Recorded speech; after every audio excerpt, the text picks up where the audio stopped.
Today we're going to be talking about this painting, which is Death of General Wolfe by Benjamin West. It's painted in 1770, and it depicts the end of the Battle of Quebec, which was in 1760.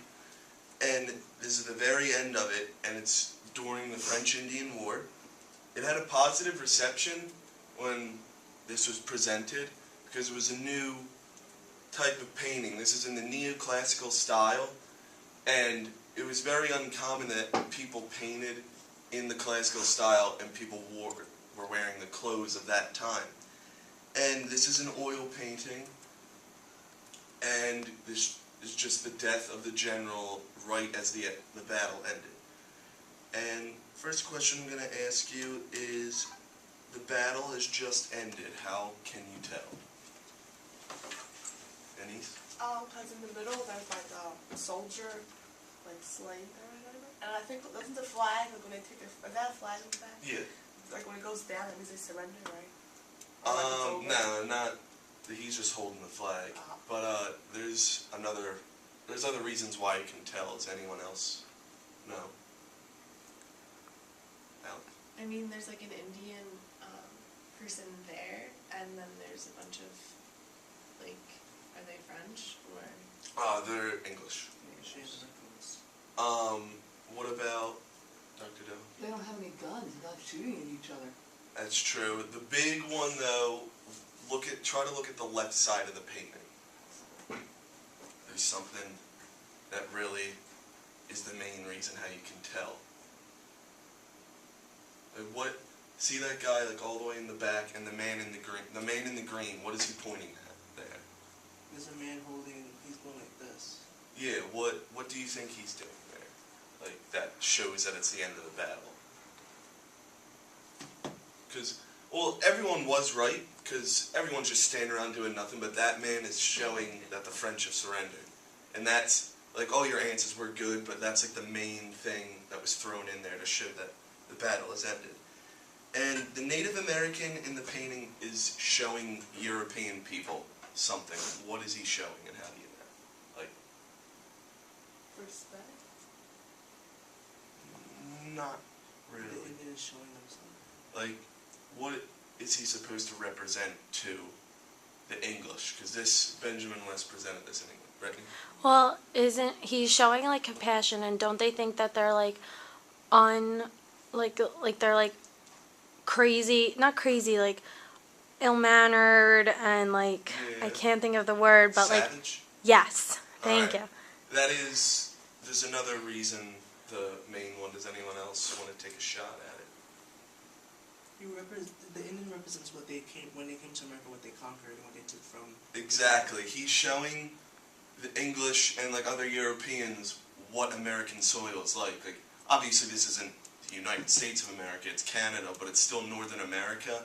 And he is showing Europeans, they've never seen a Native American in their life before. He's just showing them who actually lives on this land and what it's like over there. And General Wolfe is depicted as a Christ figure in this by West. How do you know that? General Christ is the one like that, right? Yeah, he's the guy dying.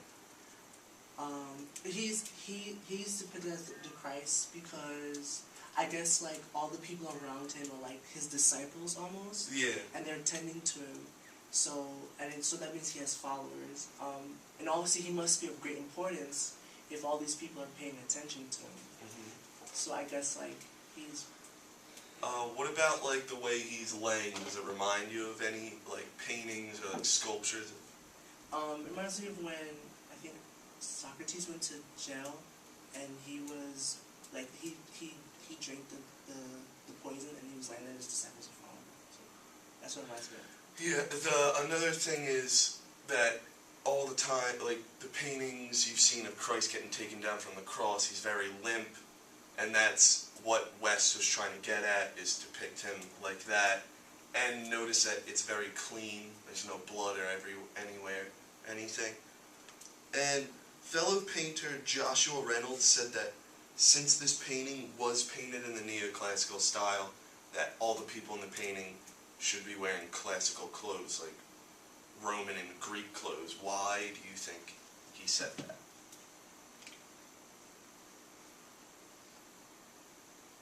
repeat the question again? Another painter, Joshua Reynolds, was kind of disgusted that he painted in the classical style, which is like the ancient Roman and Greek style, but put them in clothes of that time. He said, since you painted in that style, it should be in the classical style. Like, why do you think? Well, I mean, this was a brand new painting, like, and how you mentioned before, like a new kind of painting where they used the clothing from that time period.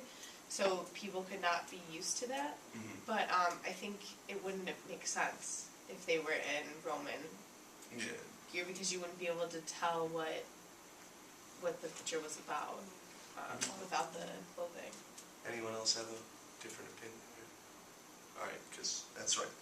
And this is a historical painting, and the hierarchy of paintings goes history is the top, then it goes landscape, and then still life. Why do you think a history painting is the best kind of painting to do? Because a history painting will like tell the story of what happened, the events that occurred. Yeah. And it would be more interesting to look at. It tells a story. Because as you look at this, you know something happened. There was a war. Yeah. A person died, and there's people looking over him, and then you can tell it's historic because of like the clothing that they're wearing, and you're not wearing the same clothing, so you can tell it happened a long time ago. So it's like. You know, what about that is good. Anyone else have anything? Like, what about, like, what does a history painting say about the artist himself? Because that's the main thing that, like, about a history painting. What is the artist showing other towns besides his painting? Like, Historical, like, interpretation of like a visual interpretation of what actually happened. yeah, it shows that they are educated, because landscape and still life, you're just looking at something, which takes a lot of talent. But to do historical painting, you show that you are educated and know about previous events. And mainly in history, human figures in it, which is a tough thing to paint, and landscape and still life, you don't really have anything like that. But you guys did good today. We're going to keep doing this throughout the rest of the year. This is just a practice, because I want you guys to be able to analyze paintings and other artworks, because it's very important for you to be able to describe messages and other meanings behind paintings besides just describing the physical appearance.